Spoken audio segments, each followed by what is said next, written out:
Would you be able to survive the coldest day in your state's history with no power, with no running water, with no heat source? Let's talk about that. Guys, welcome back to Titan Preparedness. Today's video is the second in the What If series, and today we are talking about the Texas winter freeze, the Texas winter storm, or Winter Storm Yuri. We're going to be discussing the events that happened during the Texas snowstorm, how the people in Texas made it through, and what I would do if I was in that situation or if that situation happened here. So in February 2021, a winter storm came through the great state of Texas, and it did what no other man, and no other country, and no other storm has done before, and it shut Texas down. You see, for up to 10 days, the great state of Texas was without power. They were without water, they were without heat, and for the most part, many of their roads were impassable. So for today's video, we are going to be discussing that. So let's kick it off with number one. What exactly happened? Winter Storm Yuri was a major event. It was a major winter storm, not just in the great state of Texas, but also in other surrounding states. Now, unfortunately for Texas, they are just not ready for this type of storm. You see, it doesn't get that cold in Texas. It gets freezing temperatures, but normally not below. And unlike the north, they're not ready for a major ice and snowstorm.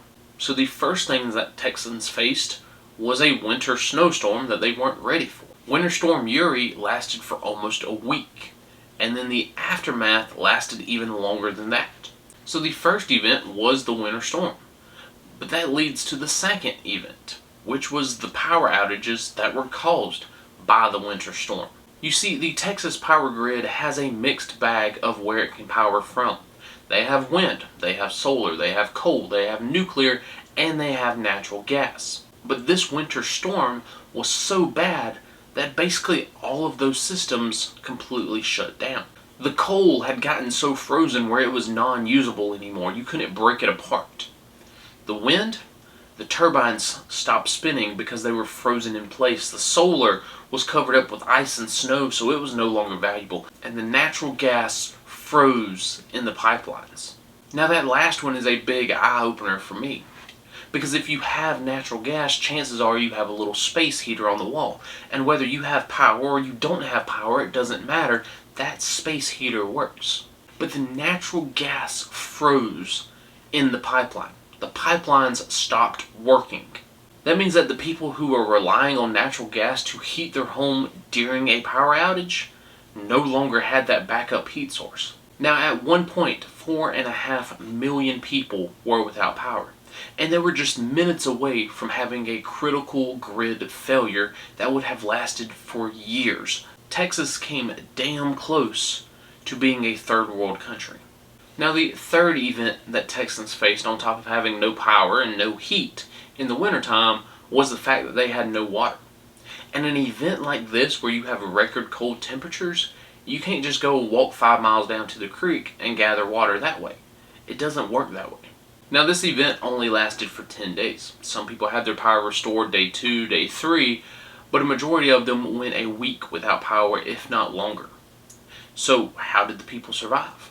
Now, you can go up here to the YouTube search bar and type in Texas Winter Storm survival stories, lessons learned, and you can learn from people who are actually there, which is what I did. Some people had backup heat, such as Old School Prepper. She had a backup wood stove, and when she lost power, she filled it with wood, she heated her home, or at least parts of her home, so she wouldn't freeze to death. Other people were not so lucky. I think about that here. My entire town up the road is filled with natural gas. And so if we lost that natural gas, you would have 3,000 people basically without a heat source. So how many people do you know that have a backup heat source like natural gas and a space heater on the wall, but also have a backup heat source to the backup heat source? Probably not many. Unless you are a super hardcore prepper, chances are not very many. So for many people, this was a bug out evacuation scenario. Their homes were no longer inhabitable to sustain human life. So people bugged out, and they would leave their homes in search of warmer areas, such as a hotel, a friend's house, or a neighbor's house. Now, that caused a lot of backups, that caused a lot of wrecks because people don't know how to drive in the snow. It was a dangerous situation. So do you leave the comfort of your own home that is freezing temperatures in search of warmer temperatures, but risk your life on the road because of a traffic jam? Some hotels did have backup generators and backup heat sources. Now, to run a fully booked hotel and everyone's running the heat, that takes a massive generator. That takes a lot of power.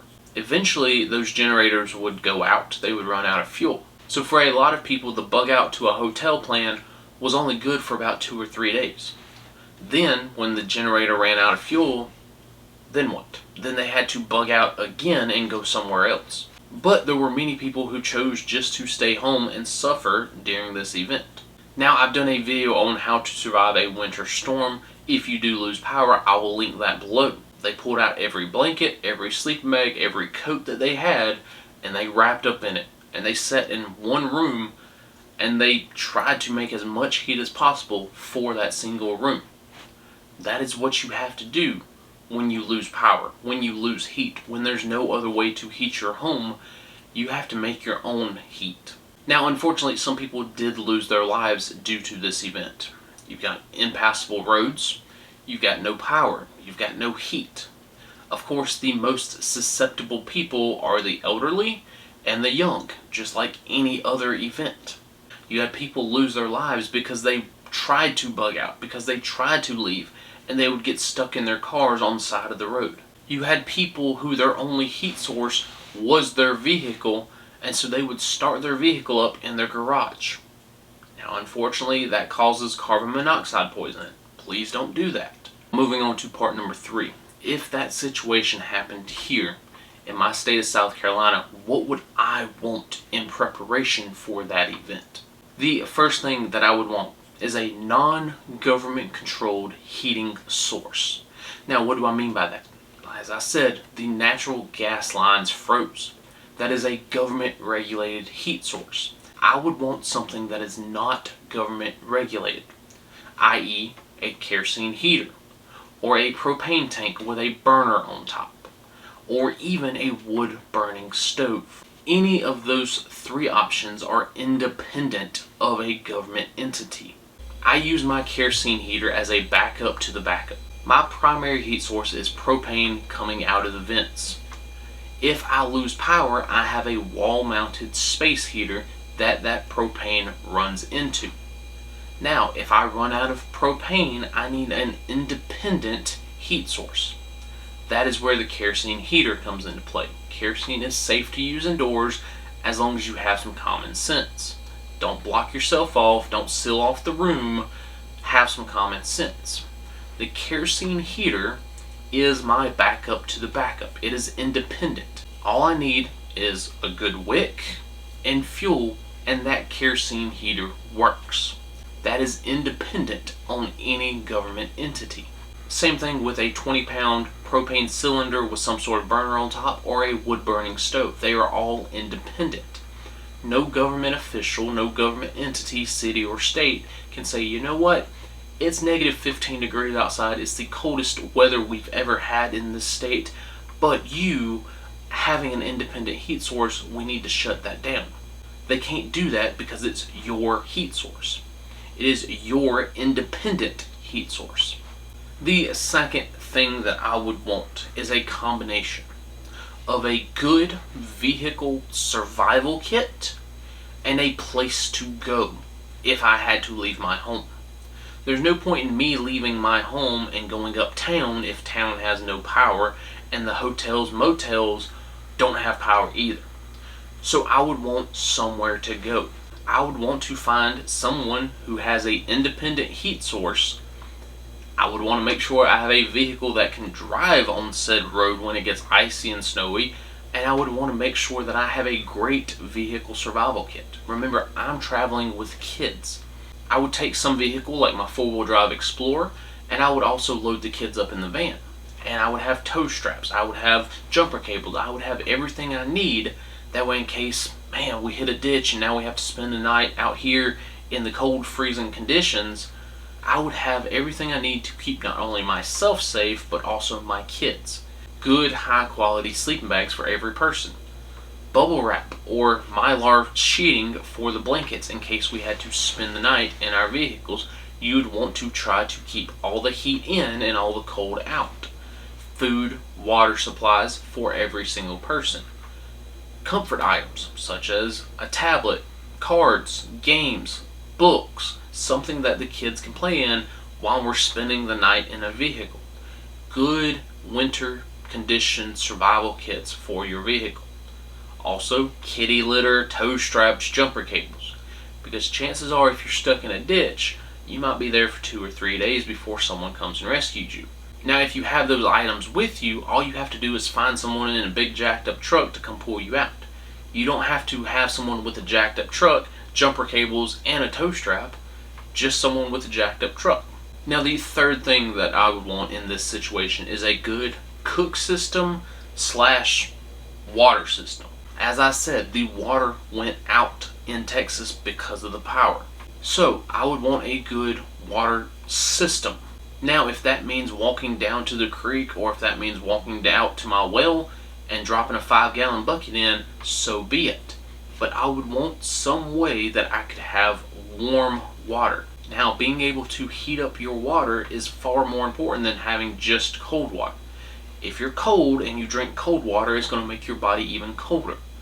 If you're cold and you drink hot chocolate, if you drink coffee, if you drink just plain warm water, that's going to warm you up from the inside. Now, this can be as simple as a propane or charcoal grill outside. Or you can use some sort of like isobutane, propane indoor grill inside. Number 4 is warm clothing. I think this goes without saying, but I would want warm clothing. Now again, it doesn't get that cold in Texas, so most people just have a light jacket. I would want 2, 3, maybe even 5 light jackets. I would want layers on top of layers. I would want thermals. I would want base layer. I would want a heavy layer. I would want a wet layer. Because if we don't have heat indoors, myself and all of my kids, we're going to bundle up and stay in one room. So we need layers on top of layers on top of layers to keep the body temperature. Number 5 is a generator. A generator is extremely important in this scenario because eventually people were getting power back. And what they were doing is they were walking over to their thermostat, we got power back. They're cranking it wide open because they've spent the last 3, 4, 5 days freezing their tails off until they got the power bill the next month. And many people were expecting a usual, maybe $200, maybe $300 power bill, ended up getting $1,000, $2,000, $3,000 power bill for 1 month of use. When those people were getting their power back, the power company didn't tell them that they're charging them 4 times the rate. So now, yeah, you're heating up your entire home, you're baking like a sauna inside your own home, but then that power bill comes in and it costs your vehicle because you decided to be warm. So if I lost power in the middle of the wintertime and my local power company said, hey, yeah, by the way, it's going to be 4 times the amount that it normally cost, I have a generator. I want a generator. And that generator is going to run the things in my house that I need. Now, maybe just a fridge and a freezer, but it's going to keep me from paying that $3,000 power bill that my local power company wants to charge me. So again, if I were put in this situation, I would want a good independent heat source, a backup to the backup, so to speak. I would want someone that I can go to with the backup to the backup to the backup, and a good vehicle survival kit if I had to bug out of my house. I want good clothing. Myself, my kids, I would want layers on top of layers on top of layers. I would want a good water source and a way to boil said water. And I would want a generator. Those are my things that I would want during this scenario. Now, what about skills? What skills would come in handy during this situation? The biggest skill is how to keep your butt alive. That is the only skill that you need to know in this situation. It's not like you can build a fire inside your home. It's not like you need to go build a bug-out bushcraft shelter. You need to be able to keep yourself alive in this situation. The skills needed for that are how to build makeshift heaters. Whether that be alcohol and TP in a coffee can, or whether that be some sort of clay pot heater like my buddies over at New Age Tactical built. Do those items work? Maybe. I've never had to test them out, but knowing how to build them and knowing the skills on how to build them could save your life. Also, knowing the skills on how to block heat from getting out of your home and cold air from getting into your home, such as plastic wrap around your windows, both inside and out, or mylar facing the windows. Having any body heat reflect off the mylar and bounce back to you is critically important. Knowing how to seal a room off so all your heat stays in one room, that is a skill.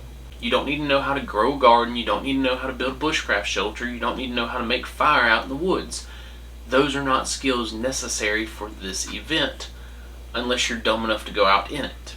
Alright y'all, so that's all I got for this video. Hopefully you guys are enjoying these what if series type videos. I'm enjoying making them.